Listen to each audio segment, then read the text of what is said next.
The internet has produced an entirely new kind of celebrity. Well, new in the relative sense. You probably already know what I'm talking about, and it's not exactly a mystery. From Dream to Mr. Beast to Trixie Mattel to Daisy Mays.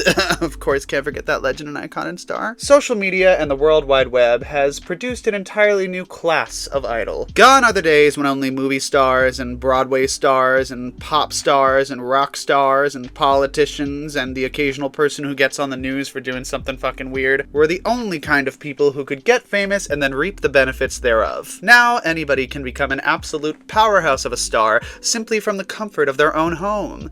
Which begs the question, is anybody, really? Syndrome mentality aside, this new class of celebrities has been a major point of contention in many circles. They've been called everything from influencer to content creator to YouTube to TikToker to vlogger to streamer to digital creator to just plain creator, and I gotta be honest with you, none of these titles or classifications really speak to me. Obviously, I'm not famous enough to qualify for any of them, but someday I could be, and that makes me think about what I would want to be called instead. For years now, I have wondered what is going to be the standard term or permanent label for these sorts of digital creators and social media influencers, and as time goes on and fewer options are really appealing, the more worried I am that these are just going to be the labels we're stuck with, for better or worse. Worse, in my opinion. You know, where's the pizzazz, right? Where's the shine, the sparkle, that's the star quality? Where's the legacy, I ask you? Where is the weight behind a title's classification? A lawyer practices law, a singer sings, an actor acts. Surely there's a better title for whatever the fuck it is people do on the internet, right? Happy days, my name is Daisy Mays, and welcome to Daisy Chains.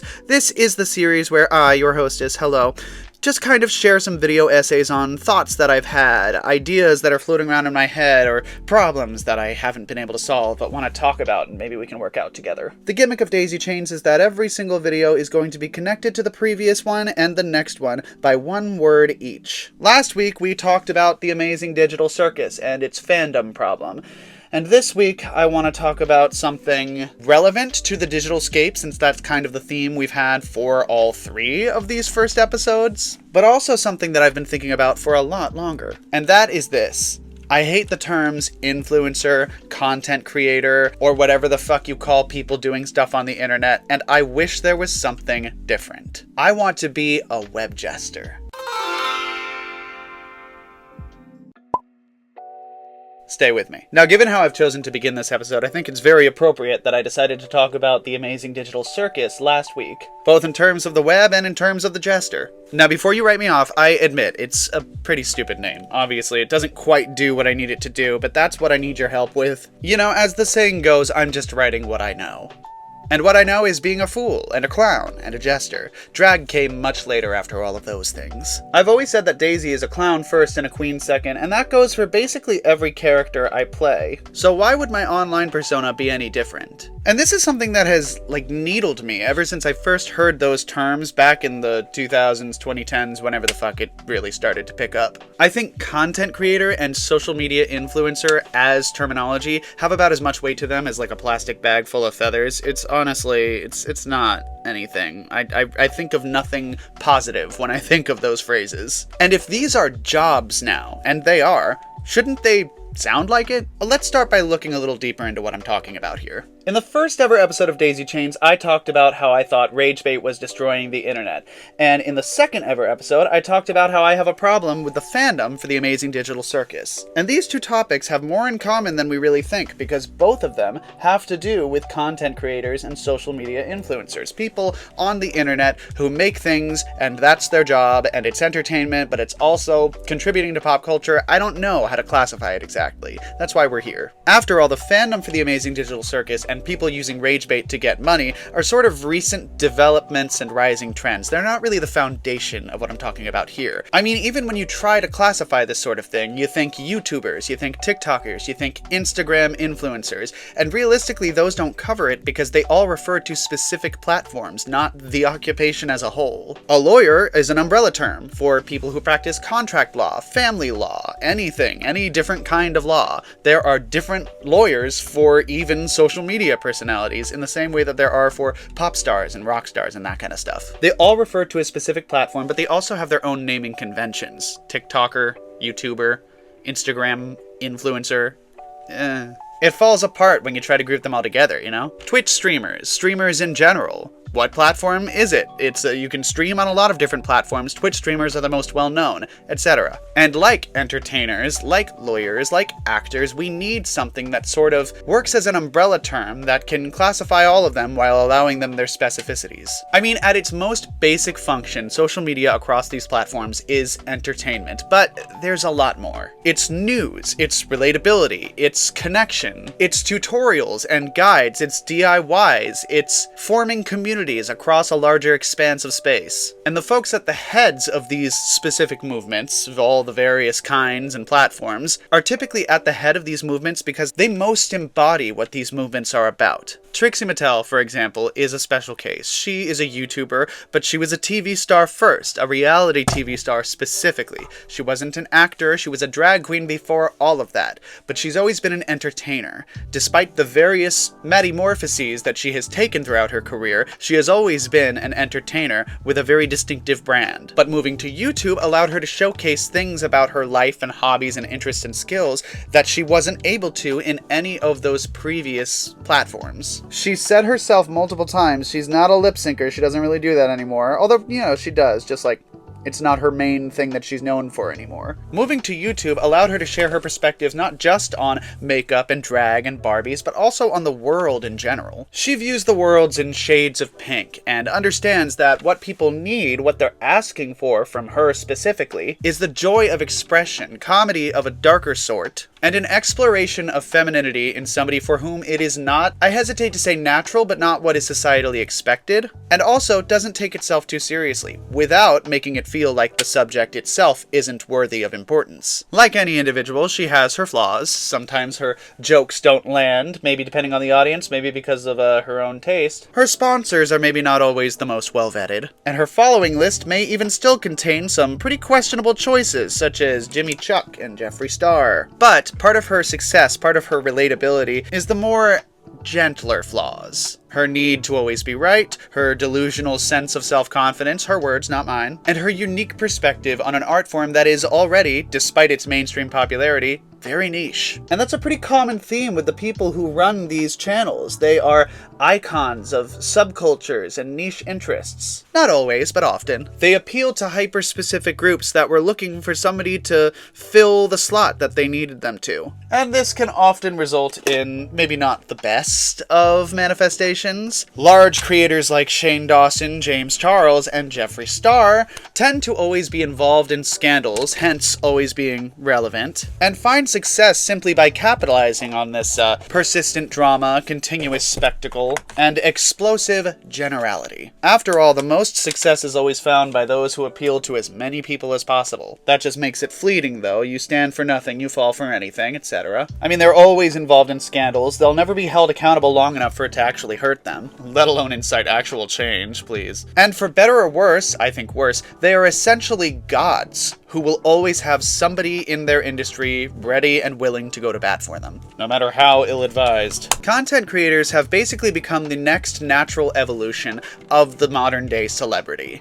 Gods, idols. At least in every meaningful sense, they have become the ones who are willing to put, whether their own or someone else's, humanity and human experience in all of its varying shades, positive and extraordinarily negative. All of the ugly truth, all there for everybody to see, a freak show of sorts, the modern-day circus. Maybe not an apt expression since we still have circuses. They have done what is necessary in order to distinguish themselves in this kind of arena by zooming in on the tears and holding the camera steady as the breaths come short and fast. Aside from all of the actual porn on the internet, there is the unapologetic voyeuristic exploration of every single vlogger's real, actual human life, with the potential of seeing humanity undressed on any channel you stumble across. The family vloggers are notorious for this sort of thing.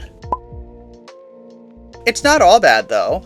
I have often sung the praises of creators like Rachel Maxey and Bernadette Banner, who are using their skills and art to bring us back to a simpler time and teach us skills that are genuinely interesting and helpful. Focusing on fantasy and history, and actually helping to realize the internet's vast potential for learning. B. Dylan Hollis showcases various styles of baking and old, terrifying recipes, as well as some really good ones, on a regular basis. Not to mention all of the innovative and creative ways that people who exist as artists in the real world use the internet to further push their skills and influence. I mean, after all, how many modern day pop stars began their journey by posting covers on YouTube before getting called up to go on Ellen or something? You know, back before she was an obvious monster. Yes, I'm drinking on a Monday afternoon. It's my vacation. You shut the fuck up. But besides being a means by which people can demonstrate their traditional skills to a wider audience, content creation in and of itself has managed to become an art form in its own right. True, proper filmography and photography was already something that required skill and practice to master, but that was for TV and movies. Not to mention stage productions for archival purposes, or public news stations. When it comes to the videography and editing skills required for the attention spans of the internet,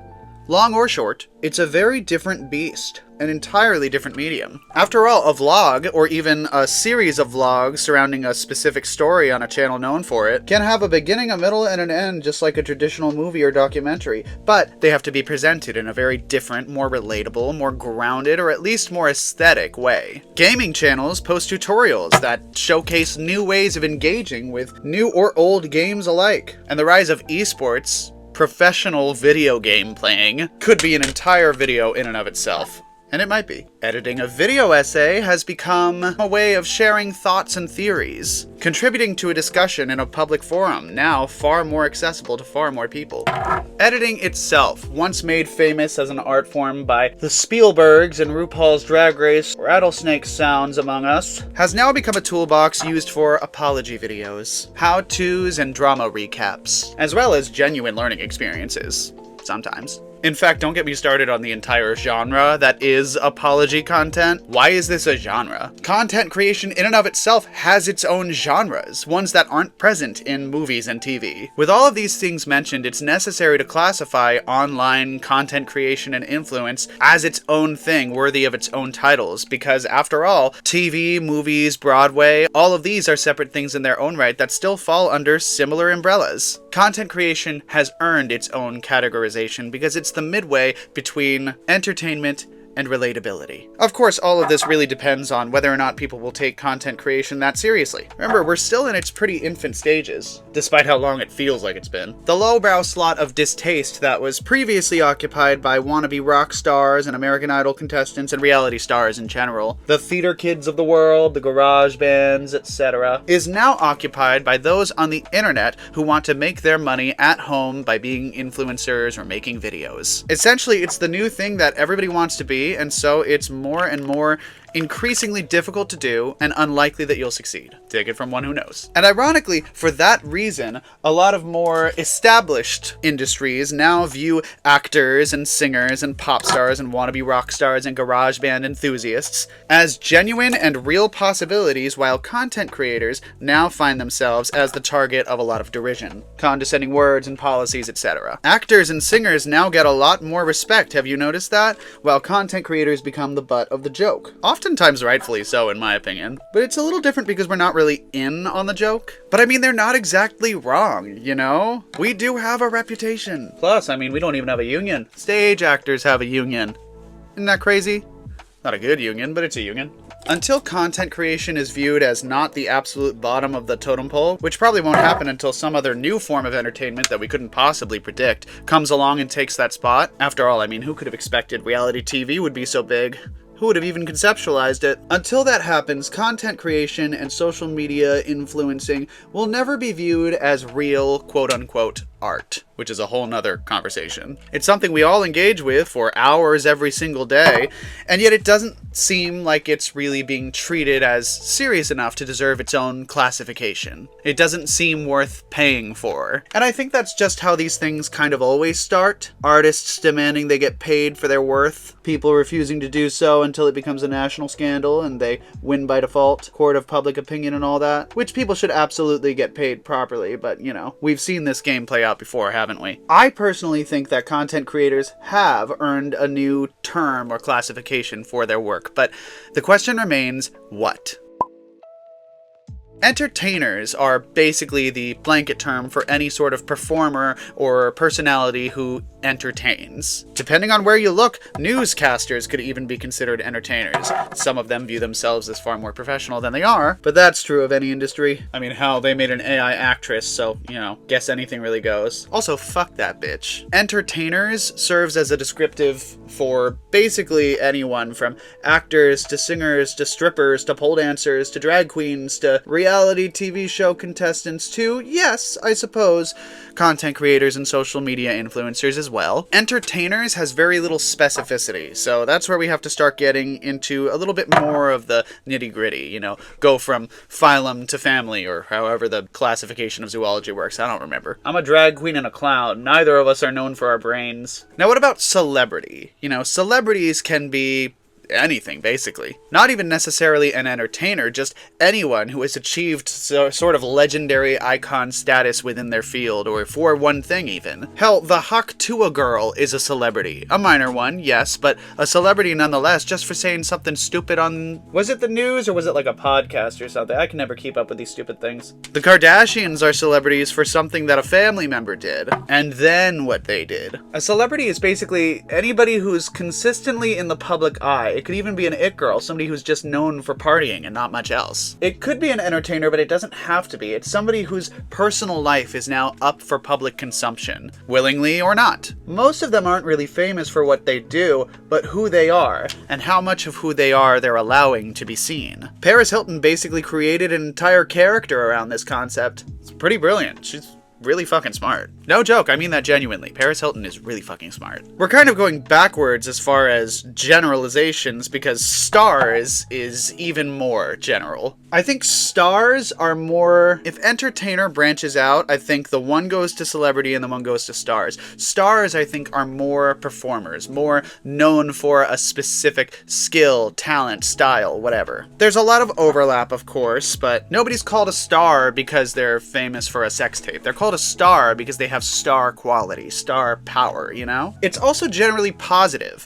You see a lot of celebrities that are willing to share their personal lives to a pretty severe degree, but it doesn't always paint them in the best light. And I feel like with stars, most of the time, it does. Whether they're humanitarians or philanthropists, maybe when you peel back the entertainer, you find a genuinely good person and people connect to that. Beyonce is technically a celebrity, but I'd consider her to be more of a star because basically everybody who likes her likes specific things that she says and does. Specific platforms she draws attention to. Now, idols are trickier because idol is a technical term. Technically speaking, its origins are in Korea, but I really can't help but feel like it has kind of become more synonymous with plant. Like, idols in K-pop actually have to apply to be idols and then train to be idols before they ever get to make an actual debut. I would argue that there are definitely some pop stars, some celebrities, some icons within our current American media as well that have similar paths. However, idols being industry plants does not necessarily erase their talent or skill or influence. And I also don't know if any American ones are like publicly identified as such. Beyond that one show where it like put people in boy band, like didn't One Direction, they're kind of idols, right? They're essentially that. And that makes sense because K-pop idols are actually based on the early 2000s and late 90s boy bands from American pop culture. You know, people get accused of being industry plants in America, but in K-pop, it's actually a prerequisite. And whether or not somebody is called an idol is kind of indicative of public perception of them. versus those who are called plants for similar reasons. Or Nepo babies is the big thing now. I remember back in my day you were Madonna or you were on soap operas. Everybody talking about free healthcare. Back in my day we just died. I'm still waiting for that blissful moment. Content creators can ultimately transition into the roles of celebrity or star or even idol or some other thing. Most of them are entertainers of some sort because we're entertained by whatever they post, whether they meant it that way or not. But it still seems like their general niche doesn't have a proper name yet. Some are vloggers, some are artists, but what sort of classification would make them really stand out as their own department?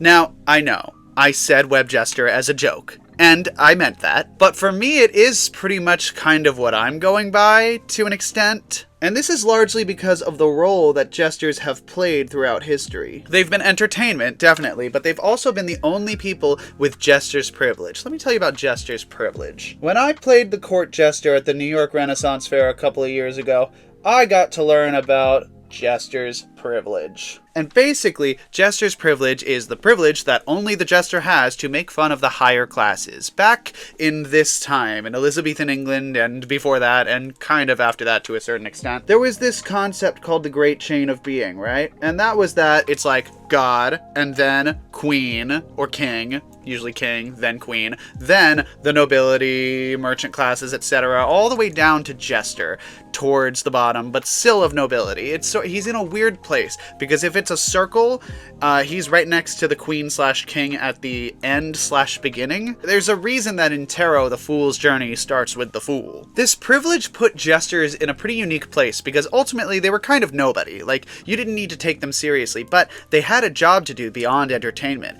It was their job to mock people into humility. They were nobody, and yet they were kind of the most powerful somebody. I fixate on them in this video for two reasons. One, I am a jester. I am a fool. I have always identified as some sort of a clown, and that has only gotten stronger the older that I have gotten. Case in point, what you see me painting now. I have made my whole presence on the internet mostly about poking fun at things and mocking people, whether directly or indirectly. And two, I think that's something that social media influencers and content creators largely do. It's sort of the role that they fill in a lot of ways, whether they mean to or not. Due to the nature of online media, the necessity of being relatable in order to be viewed in it, and the fact that ultimately something I heard from some person on the internet doesn't really matter, content creators do kind of fulfill this niche and find themselves with this privilege. Whether intentionally or unintentionally, they do kind of find themselves fulfilling the role of the jester in the modern era. So then what does that really look like in the modern day? As made pretty evident by the current state of the US government and people being silenced on a regular basis, picked up off the street for saying things that don't necessarily vibe with what the administration is going for, it's safe to say that jester's privilege is not so widely enforced anymore. I originally believed, and still do to a certain extent, that drag performers were the modern day jester, mostly because of their deep connection to politics and satire, the intrinsic parody within their performances and content. I mean, RuPaul's Drag Race is literally just a parody of America's Next Top Model, and all of their pop culture references. It really makes them the most, in my opinion, perfect example of a modern day jester. People take them less seriously because of their inherent unseriousness, but nowadays that seems to be changing. People are not only taking drag performers more seriously, but holding them more accountable. Additionally, people are seeing them as a genuine threat and treating them as such. Now, by people, I mostly mean politicians and podcasters who have their own agenda, but it can't be denied that some people are listening to them, viewing drag performers as less harmless. Even though nothing has really changed. We've always been this loud. We've always been this involved. You're just paying attention now. So perhaps we need a new kind of jester within this content creator sphere. Are they fools? Are they jesters? Are they clowns? Are they stars, celebrities, or entertainers? Or are they just deeply unserious, heavily ironic internet personalities? Do they even know? Who's the arbiter of such matters? I claim to be a web jester, but I really have no idea. I'm just some clown whose nose runs like a fucking faucet every time they try to apply any sort of liquid eyeliner on their waterline. But ultimately, I am just some clown whose name is Daisy Mays, and is wishing you all some very happy days.